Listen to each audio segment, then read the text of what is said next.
Want to make your life in Zephyr easier? I got you. Here's a list of over 30 tips that will help you make more money, prepare for mid-game content, and hopefully restore some of your sanity, because there's quite a bit of a learning curve to this game, but once you get the hang of it, you'll be telling yourself just one more day at like 2 a.m. on a work night. Whoops. If at any point these tips help you out, please give this video a like so the algorithm can pass it along to more players. If there's tips you want to add, please feel free to leave them in the comments below, and let's help each other out as a community. Let's get started. My first is a money-making tip for very early on. Squirrel away all these walnuts in spring and summer each week. They will appear in the morning and at night, so if you want, you can gather twice a day. Use these to make bottled walnuts, which sell for a base of 200 gold each. Then take those over to your kitchen where you can craft walnut juice, which sells for 260.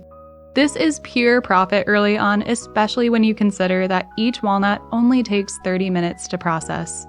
Next is resource respawns. If you get to the mountains early and clear everything out by 6 p.m., there's a chance that ores will respawn as well as other forageables. I definitely took advantage of this hack when I was working on upgrading my tools, but please keep in mind that resources won't respawn in areas you're already standing. Next is double watering. I accidentally discovered this via short attention span when I thought, oh no, I forgot to water my crops. I didn't. And no, they won't dry out. If you water your crops once a day, after 8 hours you'll have a chance to water them again, and they'll grow a bit faster. If you don't water them twice a day, no worries, they'll just grow at their normal rate. You'll also notice very early on that this game takes quite a bit of planning, but you can use this to your advantage. For example, craft items with shorter process times early on. That way you can clear them out and save longer processing times for the night. I also do this for tool upgrades and hold off on crafting them until I'm ready to go to bed. That way they're ready for me the next day. You'll also want to keep an eye on the weather. This goes hand in hand with planning to your advantage. On windy days, the windmill will operate more efficiently and process items much faster. This is great for items with longer processing times like stone, lumber, bouquets, and jewelry. This little key indicator here will tell you how strong the wind is. Pay attention to the up arrow too, because if it's up, you will be able to reach higher areas on the map, and your crafting processing times will be faster. If it's pointing downwards, well, anyways. At the bazaar, look out for bag and storage upgrades from Wilbur.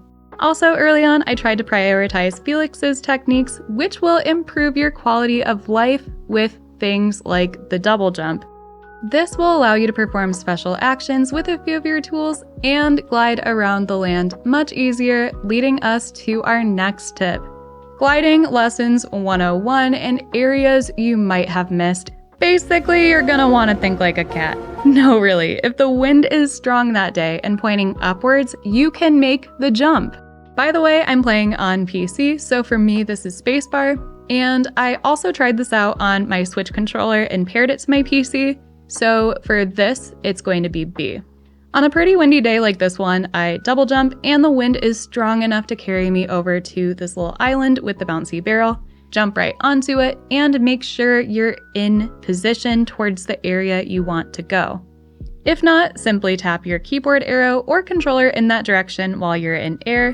When I bounce and see I'm midair at the highest point, I break out my glider with spacebar or B, and holding this allows me to glide and reach the highest point. It took me so long to figure out how to reach other areas, like in the mountains. Same applies here. Wait for a windy day and you'll want to be on this highest peak, then jump, hold space or B, and glide.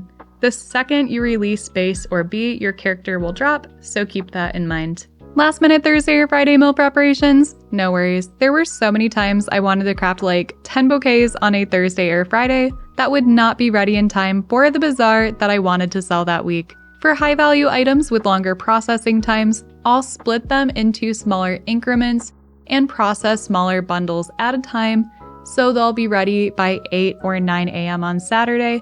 That way I can grab them and go. Next is to go to bed around 9 or 10 p.m. on Friday nights. As they say, the early bird gets the worm.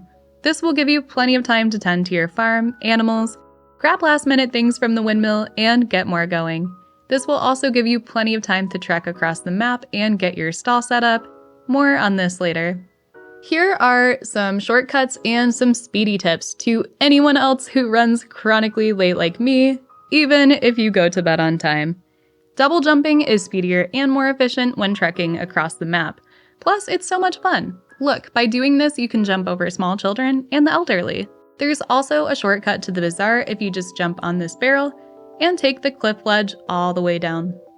I will also say that the time you go to bed matters. Here's why. Going to bed late creates a domino effect. You wake up late, finish chores later, and could miss time-sensitive events that only happen on specific days or weather conditions. I learned this the hard way by getting so caught up in farming that I'd forget about events until they were over. Going to bed earlier is crucial when you see something special might happen soon in the character menu. This will give you plenty of time to finish farm chores, mine, fish, forage, crafting, whatever you want, even if no event triggers that day. This simple schedule change was a game changer for building relationships and catching all those cute heart events. Plus, sleeping by midnight gives you a full stamina refresh when you wake up the next day. This leads us to make friends with everyone early on. I regret not doing this sooner. Villagers will give you special gifts, recipes, and items, plus some characters' heart levels might stay locked until you befriend others. I learned this the hard way during a 100-day challenge. My life would have been so much easier with romancing Lloyd and Jules if I had just given everyone a flower, said hi, and did their tasks. Bonus tip, use festivals when everyone's gathered in one place to say hi, complete requests, give gifts, and socialize. A little effort will go a long way early on. This one is kind of like a looking ahead for you, but seeing 120 special scenes will have a huge payoff for you in mid-game. If you focus on relationship building early, you will be rewarded. These scenes give you nice little slice of life moments with the characters, and hitting 120 scenes will unlock a title achievement, plus a high-value recipe using cheese, wheat flour, and tomato. If you're close to 120, which you can check in this menu, make sure to stock up on milk for cheese and grow tomatoes and wheat in summer and fall. If not, no rush and no worries, just something to keep in mind to help future you out. Freshness matters. Your products will lose freshness over time. For that reason alone, I like to keep some raw materials until I need them. For example, I just harvested a ton of rice. I know I'll probably make vinegar, rice bowls, and mochi, but I'm already stocked up here. So I'll work through what I have, and then once that rice is starting to go, I'll make more rice bowls and more vinegar. Let's say my rice bowls are starting to go, then I'll turn that into mochi. Just like magic, every time you craft a new item, you will restore its freshness. Next is tool upgrade priorities. Personally, in my mind, the pickaxe makes the most sense because you can start unlocking higher level ores. Just because a silver ore is silver doesn't mean it will always drop silver. Sometimes it just does what it wants, so it can take you a while to stock up. Otherwise, in later game, there is a shop that will sell them. Next, the watering can will save you more stamina and water more tiles. The same goes for the sickle and the hoe. Also, don't forget these. There's a bunch of dig spots around the map that you can dig up and you'll get gemstones and metals. Metals sell for a good price in early game, but as you get the Bazaar rank up to around level 4, you might want to start saving them for special uses later. Next is to increase quality when you can. As your rank or heart levels with villagers go up, so will your need for quality items. Plus, higher quality items will earn you more in the long run. In early to mid-game, I prioritized forageables and fishing, as both of these upgrades will need a few quality upgrades for some requests. Next is bug catching 101.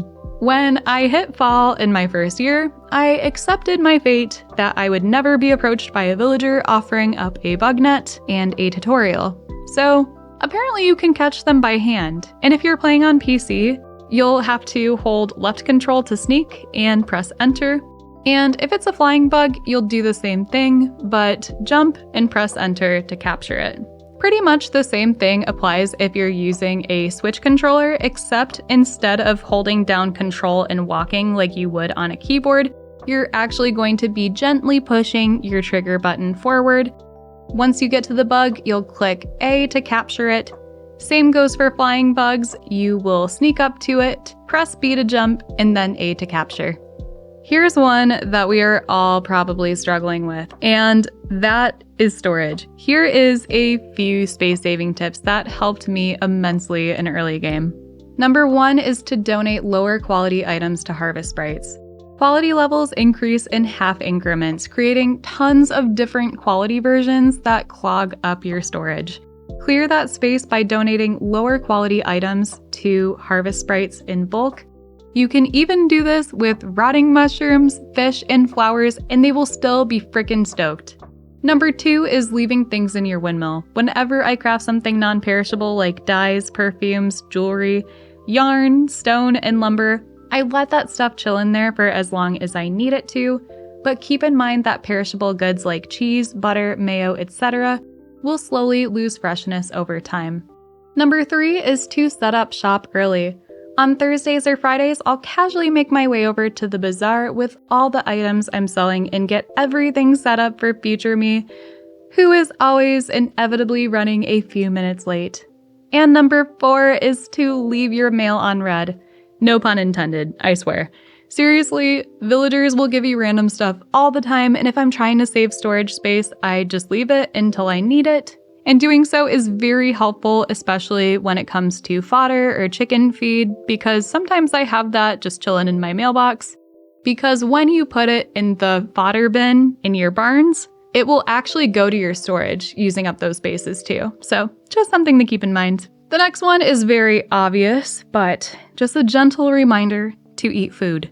This game is always rewarding you with in-game achievements and titles, and sometimes you'll get nice little foods in the mail or treats from villagers. I know the sell price is tempting, but just eat it when the time is right for either stamina or a nice little boost, for example, watering for rare crops. And if it's a new food that you're eating, you will learn the recipe right away, and that cooking knowledge is so powerful. Because unlike the mills, you can cook as much food as you want in your kitchen as long as you have the ingredients, and depending on what you cook, they can be a nice little boost to your profits, especially if your windmills are fully stocked for crafting. Bonus tip here, boosts do not stack. Also, if a food dish does not give a boost, it will give you extra stamina back. A good food for this in early game is making grilled fish. One more bonus tip, interact with everything, because sometimes when you're snooping around villagers' houses, you could find recipes, and also buy recipes when you can at the cafe or later on in game. The one that's most helpful for me is the black tea recipe that comes out in the fall. And here is the biggest tea. Dedicate a portion of your field early on to growing tea leaves. This is most beneficial for when you're approaching Bazaar rank number 4, which unlocks a quest to build up the yellow windmill. For a while, I was sitting on a bunch of tea leaves and wasn't sure what to do with them. The yellow windmill lets you craft tea tins.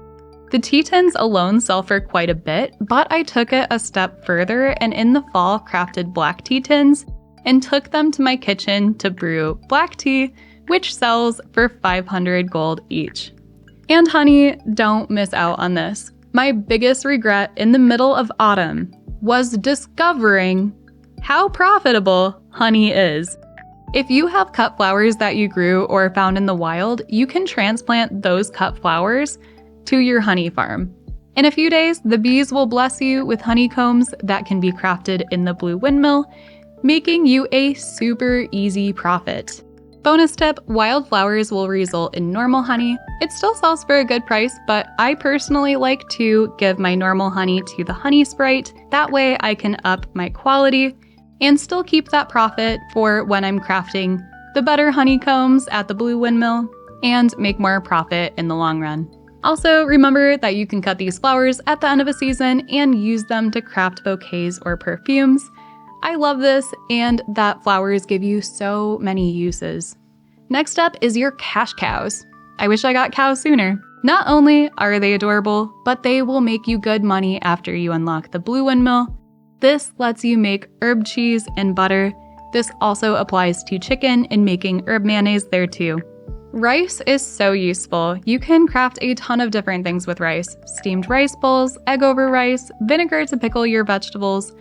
It's also a super easy gift for Samir, and it's an easy moneymaker. One of my favorite things in early game was to make steamed rice and take that to the blue windmill to make mochi, which sells for 300 gold each. But nonetheless, it was still a nice little extra profit until I unlocked more materials and things to craft. Rice bowls also restore quite a bit of stamina, so take advantage of rice in spring, summer, and autumn. If you are done with a tree, you can chop it down. You won't lose it. You can chop them at any stage from sapling to fully mature, and they'll stay at that stage they were chopped, so you can easily replant them for when their season comes around again. In the summer, train up your pets with treats. You can buy them from Miguel or make them yourself, but do this as soon as you get your first pet. Cats will herd chickens and dogs will herd cows, and they will basically pay their own rent and save you so much time in the morning from herding.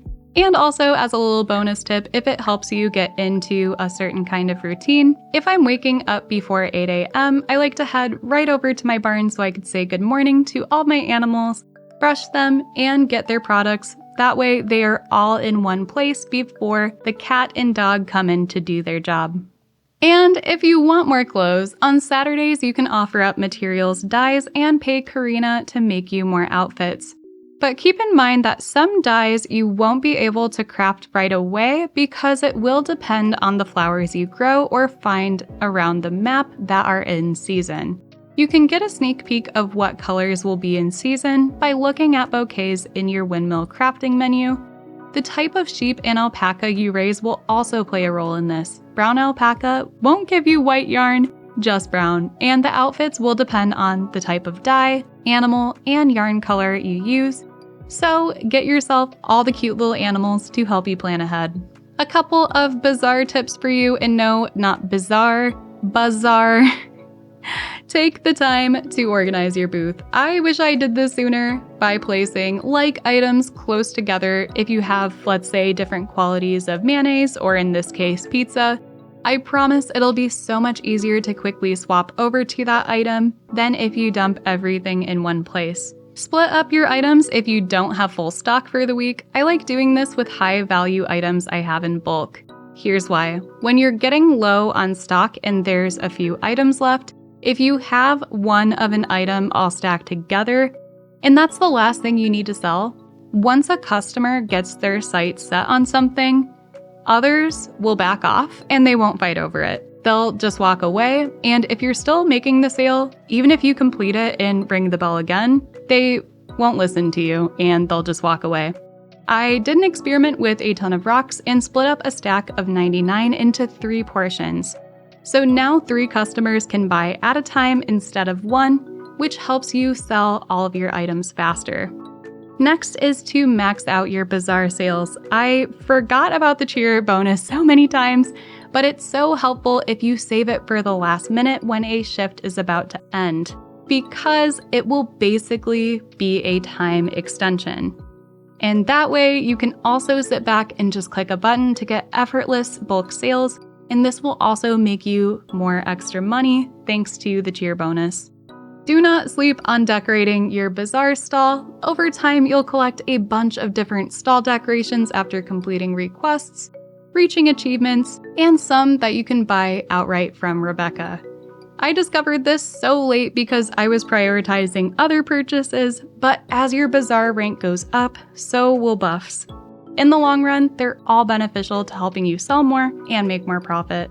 If I could go back in time and utilize all these tips early on, it would probably make my 100-day challenge I'm working on now so much more efficient. If that's something you want to see, please be sure to subscribe and turn your notifications on so you don't miss out.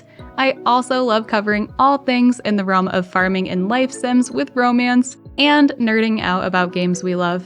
Here's a few you can check out in this playlist. Thanks so much for watching, and we will see you in my 100 Days of Story of Seasons Grand Bazaar Challenge.